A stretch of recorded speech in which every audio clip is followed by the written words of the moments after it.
నమస్కారం. కోవిడ్-19 జిల్లాల రౌండప్కు స్వాగతం. మనం ప్రతిరోజు ఆయా జిల్లాల్లో కోవిడ్ తదితర విషయాలను తెలుసుకుంటున్నాం ఈ కార్యక్రమం ద్వారా.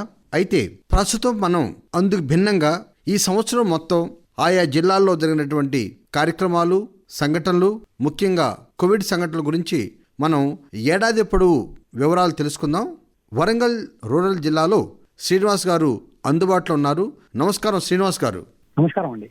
2020 సంవత్సరంలో వరంగల్ రూరల్ జిల్లాలో జరిగిన ముఖ్య సంఘటనలు, కార్యక్రమాలు వివరాలు చెప్పండి.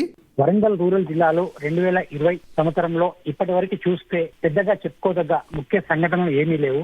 ప్రధానంగా చూస్తే కోవిడ్-19 ముఖ్య సంఘటనగా చెప్పవచ్చును. సంవత్సర ప్రారంభం అయిన జనవరి, ఫిబ్రవరితో పాటు మార్చి నెల చివరి వరకు కూడా సాధారణ పరిస్థితులు జిల్లాలో ఉన్నాయి. మార్చి 22 నుండి కేంద్ర రాష్ట్ర ప్రభుత్వాలు లాక్డౌన్ విధించడంతో వరంగల్ రూరల్ జిల్లాలో మార్చి నుండి జూన్ 10 వరకు ఒక్క కరోనా కేసు కూడా నమోదు కాలేదు. ఒకానొక టైంలో కరోనా పాజిటివ్ లో జీరోగా జిల్లా ఏర్పడింది. ఎప్పుడైతే లాక్డౌన్ కేంద్ర రాష్ట్ర ప్రభుత్వాలు కొద్దిగా సడలించడంతో అప్పుడు జిల్లాలో కోవిడ్ ప్రభావం ప్రారంభమైంది.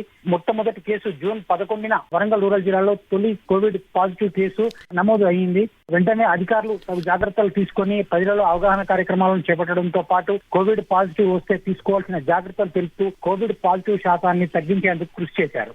మార్చి నుంచి ఈ రోజు వరకు వరంగల్ రూరల్ జిల్లాలో ఎన్ని కోవిడ్ కేసులు నమోదయ్యాయి? కోవిడ్తో ఎంతమంది చనిపోయారు? ఎంతమంది రికవర్ అయ్యారు?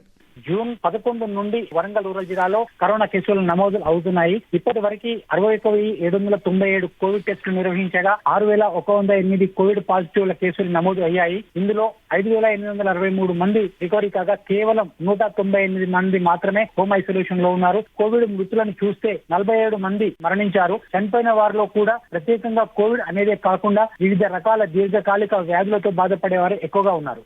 మరి జిల్లాలో ఎన్ని సామాజిక ఆసుపత్రులు, ప్రాథమిక హెల్త్ సెంటర్లు ఉన్నాయండి? ప్రతిరోజు ఎన్ని కోవిడ్ టెస్టులు నిర్వహిస్తున్నారు? అలాగే కోవిడ్ పాజిటివ్ల శాతం జిల్లాలో ఎంతుంది?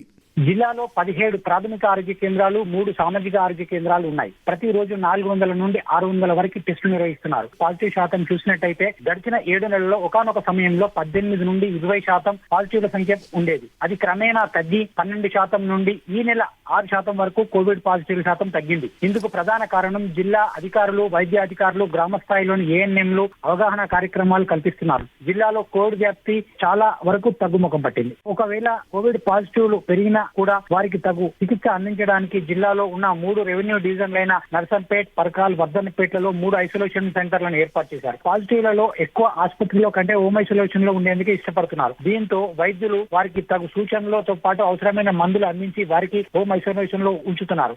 మరి గ్రామాల్లో కోవిడ్ పరిస్థితి ఎలా ఉంది? గ్రామాల్లో ప్రస్తుతానికి కోవిడ్ కొద్దిగా తక్కువగానే ఉంది. జిల్లాలో మండల కేంద్రాల్లో హోమ్ ఐసోలేషన్ లో ఉన్న వారికి వైద్య ఆరోగ్య శాఖ ఎప్పటికప్పుడు తగు సూచనలు, సలహాలు ఇస్తుంది. కుటుంబంలో ఒకరికే కరోనా వస్తే మిగతా వారు ఏ రకంగా ఉండాలి, కోవిడ్ వచ్చిన వ్యక్తితో ఎలా ఉండాలి, వ్యక్తిగత పరిశుభ్రతతో మందుల వాడకం తెలపడంతో పాటు ప్రతిరోజు కోవిడ్ వచ్చిన వ్యక్తిని ఆరోగ్య పరిస్థితిని ఆశా వర్కర్, ఏఎన్ఎం ద్వారా పరిశీలిస్తున్నారు.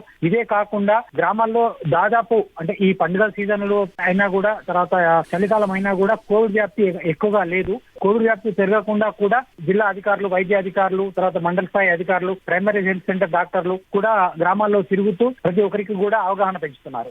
జిల్లాలో విద్యార్థులకు ఆన్లైన్ తరగతులు ఎలా జరుగుతున్నాయి? కోవిడ్ ప్రభావంతో పాఠశాలను ప్రభుత్వం మూసివేయడం, ఆ తర్వాత సెప్టెంబర్ 1 నుండి 3వ తరగతి నుండి 10వ తరగతి వరకు ఆన్లైన్ తరగతులు ప్రారంభం కాగా మొదట కొద్దిగా ఆన్లైన్ తరగతులకు విద్యార్థుల హాజరు శాతం తక్కువగానే ఉండేది.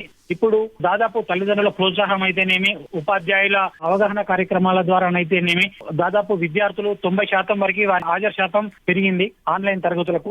జిల్లాలో 32,321 మంది విద్యార్థులు ఆన్లైన్ తరగతులు అభ్యసిస్తుండగా ఇందులో 27,126 మందికి సొంత సెల్ ఫోన్లు ఉన్నాయి. 15,661 మందికి సొంత టీవీలు, కేబుల్ నెట్వర్క్లు ఉన్నాయి. 9,911 మందికి టీవీ విత్ డిటిహెచ్ ఉన్నవారు ఉండగా 3,395 మందికి ఎలాంటి సౌకర్యం లేదు. దీంతో విద్యాశాఖ వారు వీరికి మౌలిక వసతులు ఉన్న వారితో జత చేయడం జరుగుతుంది. దూరదర్శన్, టీషాట్ ద్వారా పాఠ్యాంశాలు నిర్వహిస్తుండగా అధ్యాపకులు ప్రతిరోజు పిల్లలు ఏ విధంగా వింటున్నారు అనేది, తరగతులు ఏ సమయంలో ప్రసారం అయ్యేది అవగాహన కల్పించడం జరుగుతుంది.